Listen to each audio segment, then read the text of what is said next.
তারপরে উনি আমার যা ইচ্ছা তাই কইয়া উনি আমার জিনিস গয়না যা থাকে ওগুলো সব নিয়ে চলে জায়গা। যার পরে আহ, আমি বাইরের আমি যখন বাইরে আন্তরি ওখান থেকে ওই জঙ্গলে থেকে, তখন আরো কয়েকটা বদমাইশ পোলা পানে আমার ধরার পরে আমার কি বলবো আপনাদের। যদি দর্শক মন্ডলী, আমরা দিনাজপুরের পারুলিয়া গ্রামে এসেছি পারুলের জীবন কাহিনী শোনার জন্য। তো শুধু দর্শক মন্ডলী, এখন আমরা পারুলের মুখেই তার জীবন কাহিনী শুনবো। শুনুন তাহলে পারুলের জীবন কাহিনী। আসসালামু আলাইকুম। আজকে আপনাদের মাঝে তুলে ধরবো আমার জীবনের কিছু ঘটে যাওয়া ঘটনা। আমার স্বামী দুবাই থাকে। দুবাই যাওয়ার প্রায় 6 মাস 1 বছর পরে আমাকে একটা টাচ মোবাইল পাঠানোর পরে আর কি আমি ফেসবুক ইউটিউব সবই চালাইতাম। ফেসবুকে একজনের সাথে আর কি ভালো একটা ফ্রেন্ডশিপ হয়। তো উনি আমার মেসেজ করতো, আমি ওনার মেসেজ করতাম। এভাবে আমাদের অনেক দিন চিটিং চলতে থাকে। উনি অনেক সময় অনেক খারাপ খারাপ মেসেজ করে, আমি অনেক সময় রিপ্লাই দিই। হ্যাঁ, আবার আমি দিলে উনি রিপ্লাই দেয়, এরকম মানে দিনের পর দিন, রাতের পর রাত এরকম আমাদের অনেকদিন চিটিং চলতে থাকে। চলার পরে এবং ওনার সাথে আমার মোবাইলে বাসরঘর বন্ধ হয়। হ্যাঁ, তারপর একদিন আমি ওনার সাথে দেখা করবো এরকম একটা করি, যে উনি বলতেছে যে তুমি এক জায়গায় আসো, তোমার সাথে আমি দেখা করতে চাই। তখন আমার শাশুড়ি মিথ্যা কথা বলছি, যে আমি বলছি আমার বাপের বাড়িতে বেড়াইতে যাব। বলছে ঠিক আছে। পরে আমি বাপের বাড়িতে যাইনি, না যেয়ে আর কি ওনার সাথে আমি আমার ওই ফ্রেন্ডের সাথে দেখা করতে গেছি। দেখা করতে যাওয়ার পর উনি একটা প্রাইভেট গাড়ি নিয়ে আসছে দেখা করতে।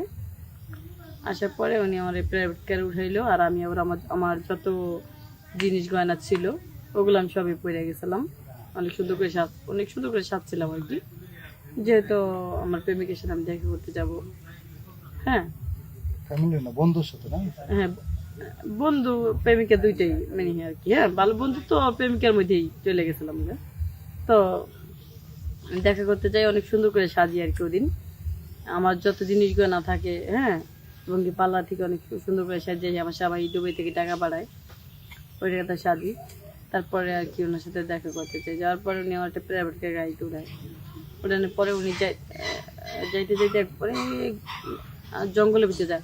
আমি বলছি আর কত দূর যাবেন? বলছে এটা পার্কে ঘুরতে যাবো। হ্যাঁ, তো কথা বললা উনি আমার অনেক দূর একটা বাগানে ভিতরে নিয়ে যাবে দেখে। ওখানে মানে মানুষজন খুবই কম, আর বাড়িঘর নাই বলে চলে। হ্যাঁ, দু একটা লোকজন আছে খুব কম। তখন উনি আমার কি করে, আমারে জোর করে আর কি যা করার করে, এবং কি আমার জিনিস গয়না যা থাকে, হ্যাঁ, ওগুলো সব নিয়ে জায়গা। আর আমার যা মানে ইচ্ছা মতো করে, জোর করে যা ইচ্ছা তাই করার পরে উনি চলে যায় আমার গলায় দিয়ে। আমি অনেক কান্নাকাটি করি যে আমার জিনিসগুলো দিয়ে দেন, আমার এত বড় সর্বনাশ করবেন না আপনি। আর উনি অথচ দেখা করার আগে বলছিল যে মাগার ফুলের গায়ে এছড়া ইয়া কাটার এছর আছে, কিন্তু তোমার গায়ে কোনো কাটার এছরও লাগবে না। হ্যাঁ, কিন্তু উনি আমার মিথ্যা কথা বললে আইনা উনি আমার এত বড় সর্বনাশ করছে। তারপরে উনি আমার যা ইচ্ছা তাই কইয়া উনি আমার জিনিস গয়না যা থাকে ওগুলো সব নিয়ে চলে জায়গা। যার পরে আমি বাইরের আমি যখন বাইরে আন্তরি ওখান থেকে ওই জঙ্গলে থেকে, তখন আরো কয়েকটা বদমাইশ পোলা পানে আমার ধরার পরে আমার কি বলবো আপনাদের। আমার ইচ্ছা মতো যা ইচ্ছা তাই করে বাগানের ভিতরে। করার পরে আমরা 2 দিন পর একটা না ইচ্ছা মতো যা ইচ্ছা তাই করে বাগানের ভিতরে। করার পরে আর কি, হ্যাঁ, পরে ওরা চলে যায়। তারপর আমি যে বাসা হাইটে যাব, মানে এরকম শক্তি আমার নাই। তারপর অনেক কষ্ট করে আমি গেছি। কোথায় গেছো? বাড়িতে আসছো? হ্যাঁ, বাড়িতে গেছি। বাড়িতে যাওয়ার পরে দেখে সবাই দেখে আমার চোখে পানি, হ্যাঁ হাঁটতে পারি না, জিনিসগুলো লগে নাইকা। পরে বলতেছে এরকম অবস্থা। পরে আমি যেহেতু আমি নিজে ভুল করছি, এই জন্য আমি কাউকে বলতে পারতাছি না। তো তোমার জিনিস গয়না কে নিল, তুমি কি জি- বলো? জিনিসগুলো যে ছেলেটার সাথে আমার ফেসবুকে আর কি মানে বন্ধুত্ব হয়েছিল, ওই ছেলেটা আমার জিনিস গয়না, তারপরে আমার জোর করে সবকিছু আমার কায়রা নিয়া। বাড়িতে এসে মিথ্যা কথা বললা নাকি? হ্যাঁ, পরে বাড়িতে এসা, কারণ আমি যেহেতু আমি অপরাধ করছি না, এটা আমি কেমনে বলবো। তারপর আমি বাড়িতে বলছি যে আমার ডাকাইতে ধরছিল, ডাকাইতে ধরে জিনিস গয়না সবকিছু নিয়ে গেছে গা আমার মাইদের কইরা, এই কথা বলছি ফ্যামিলিরে।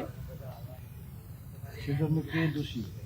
এই জন্য আমি দোষী নেই। আমার হাজবেন্ড অথচ আমার জন্য কত কষ্ট করে ওই বিদেশে গেছে, টাকা ইনকাম করে, সেই টাকাটা আমি ফুর্তি করে বেড়াই। এর জন্য দোষী কে? আমি নিজেই দোষী। এটি তোমার কথা। হ্যাঁ, তো আমি চাই এ, কারণ আমার মতো ভুল যেন কোনো মেয়ে না করে, যে কারো ফাঁদে পড়া যে মানে নিঃস্ব হয়ে যায় না যে নিজেকে। হ্যাঁ, আজকে যদি আমি এরকম কিছু না করতাম, তাহলে তো আমার যে জিনিসগুলো, নিজের যে ইজ্জত, হ্যাঁ নিজের ইজ্জত বিসর্জন দিতে হইতো না, বা আমার স্বামী অনেক কষ্ট করে বিদেশ যে আমার জন্য সোনার জিনিস গয়না পাঠাইছে, এগুলো আমার হারাইতে হইতো না।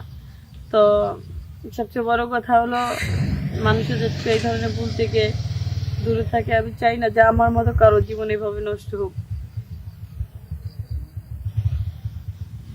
শুধু দর্শক মন্ডলী, আমরা ওর মুখ থেকে তার জীবন কাহিনী শুনলাম। সত্যি খুব মর্মান্তিক। তবে সে ভুল করেছে, ফেসবুকে বন্ধুত্ব করে, প্রেম করে। যাই হোক, এই ফেসবুক আর পেজে, এই সমস্ত মোবাইলে ফ্রেন্ডশিপ না করে সামাজিকভাবে চলাফেরা করলে, সুন্দরভাবে চলাফেরা করাটাই আমি শ্রেয় মনে করি। আর তুমি যে ঘটনাটা ঘটছে তোমার জীবনে, তুমি মারাত্মক ভুল করেছো। এই ধরনের ভুল যেন এই বাংলা, গ্রাম বাংলার বাংলা মানুষ মাটিতে যে না করে, আমি না এটা করে, প্রত্যাশা হ্যাঁ, করি। সেজন্য তার কাকুতি এবং মিনতি। হ্যাঁ, ঠিক আছে, তার ট্র্যাজেডি জীবন। হ্যাঁ, আর যেন কোনো মেয়েরা এই ধরনের কাজ না করে, সেটাই তার সাবধানতা করার একটা অঙ্গীকার। ঠিক আছে, শুধু দর্শক মণ্ডলী, আপনারা ভালো থাকুন, সুস্থ থাকুন, যেখানে আছেন সবাই এই চ্যানেলে সাবস্ক্রাইব করবেন, লাইক করবেন। হ্যাঁ, এবং আমরা যেন আরও ভালো ভালো কোনো জীবন কাহিনী, কারো জীবন কাহিনী নিয়ে আপনাদের সামনে আসতে পারি, এই বলে আজকের জন্য বিদায় নিচ্ছি। আল্লাহ হাফেজ।